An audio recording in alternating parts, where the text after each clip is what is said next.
Hello बच्चों, आज मैं आपको बताने जा रही हूँ समास। समास के एक एक समास को कैसे आप पहचानें, किस तरह से क्वेश्चन समास से पूछे जाते हैं, उन सब के बारे में मैं इस वीडियो में बताने जा रही हूँ। उससे पहले अगर आपने मेरे चैनल को लाइक सब्सक्राइब नहीं किया तो जल्दी से कर दीजिए। स्टार्ट करते हैं समास। बच्चों, जैसे ही मैंने आपसे कहा समास, तो पहला क्वेश्चन आपको ये आना चाहिए कि समास कहते किसे हैं। तो दो या दो से अधिक शब्दों के मेल को समास कहते हैं। दूसरा क्वेश्चन पूछ लिया जाता है समास कितने होते हैं। समास 6 होते हैं। और तीसरा क्वेश्चन पूछ लिया जाता है समास का अर्थ क्या है। तो समास का अर्थ है संक्षेप करना। अब हम इन 6 समास के बारे में कैसे प्रश्न आते हैं, किस तरह से पूछा जा सकता है, उन सब के बारे में जानकारी प्राप्त करेंगे। तो पहला समास है अव्ययी भाव समास। आपसे प्रश्न आता है किस समास में पूर्व पद प्रधान होता है, किस समास में पहला पद प्रधान होता है, किस समास में पहला पद अव्यय होता है। इन तीनों में से किसी तरह से भी प्रश्न पूछा जा सकता है।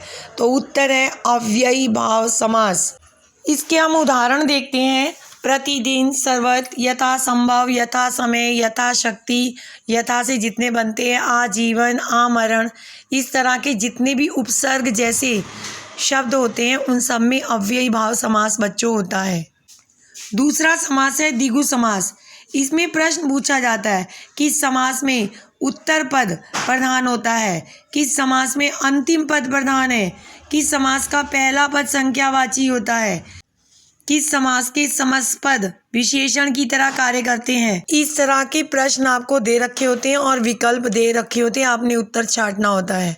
तो आपको ये लाइनें भी याद करके जानी है। अब इसके उदाहरण देखते हैं। त्रिदिन, पंचामृत। देखिए पीछे क्या है, पहला शब्द है संख्यावाची, पीछे क्या है, शब्द है आपका मूल, और इसका पहला शब्द उसकी विशेषता बता रहा है। चार दीवारी, दीवारें हैं कितनी, 4। त्रिवेणी, वेणियाँ हैं कितनी, 3। संख्यावाची भी है और विशेषता भी बता रहा है। तीसरा समास है कर्मधारय समास। इसमें आपसे प्रश्न पूछा जा सकता है किस समास का उत्तर पद प्रधान होता है, किस समास में एक शब्द विशेषण दूसरा विशेष्य होता है, कौन सा समास है जिसके पदों में उपमेय उपमान का संबंध होता है, किस समास में पहला पद दूसरे पद की विशेषता बताता है। इस तरह से आपको प्रश्न दिए जाएंगे और विकल्प दिए जाएंगे, आपको उत्तर छांटना होता है। तो आपको इन लाइनों को भी पढ़कर जाना है। उदाहरण देखते हैं। लाल मणि, लाल है जो मणि, पहला पद विशेषता बता रहा है। चंद्रमौली, रक्त पुष्प, फूल कैसा है, रक्त, लाल। महाविद्यालय, विद्यालय कैसा है, महान। तो इसमें क्या है, पहला पद विशेषता बता रहा है दूसरे पद की। इसमें बच्चों आपसे 2 तरह से प्रश्न पूछे जाते हैं। या तो आपको विग्रह दिया जाएगा और समासपद क्या बना ये पूछा जाएगा, या समासपद दे देंगे, इसका विग्रह क्या होगा, इस तरह का प्रश्न पूछा जाएगा। अगला समास है तत्पुरुष समास। इसमें प्रश्न पूछा जा सकता है किस समास का उत्तर पद प्रधान होता है, किस समास में पूर्व पद और उत्तर पद के बीच विभक्ति का लोप हो जाता है, किस समास में दूसरे पद को विभक्ति के माध्यम से जोड़ा जाता है लेकिन समास बनाते समय विभक्तियां हटा दी जाती हैं। इस तरह के प्रश्न देंगे। आपको 2-4 समास लिखे होंगे या इनमें से कोई नहीं, इस तरह से पूछा जा सकता है। तो आपने उसमें छांटना होता है। तो आपको ये लाइनें याद करके जानी है। इसमें बच्चों मैंने आपको 8 उदाहरण दिए हैं। ये सब कारक से बने हुए हैं। देखिए, से, कारण से, संबंध का, के, की, इसमें मैंने सारे कारक से आपको उदाहरण दिए हैं। आप इसी की पहचान कीजिएगा। कारक वाला समास तत्पुरुष समास है। पर इसमें ये भी याद जरूर करके जाना होता है कौन सा कारक है।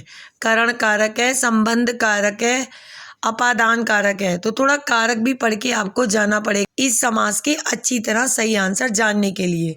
अगला समास है बहुव्रीहि समास। आपसे क्वेश्चन आता है कौन सा समास ऐसा है जिसमें कोई भी पद प्रधान नहीं होता, कौन सा समास ऐसा है जिसमें अन्य पद प्रधान होता है? कौन सा समास ऐसा है जो सामान्य अर्थ ना देकर विशेष अर्थ देता है? कौन सा समास ऐसा है जिसमें दोनों पद मिलकर किसी तीसरे का बोध कराते हैं?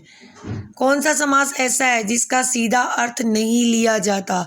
इस तरह के क्वेश्चन आपके आए हुए हैं, तो आपको ये सब बातें याद करके जानी है, तभी आप इस समास को पहचान पाएंगे। अब हम देखते हैं इसके कुछ उदाहरण। पंचमुखी, 5 हैं मुख जिसके। क्वेश्चन पूछा है, कोई सा पद प्रधान नहीं है। आपको पता है भगवान शिव की पंचमुख मूर्ति।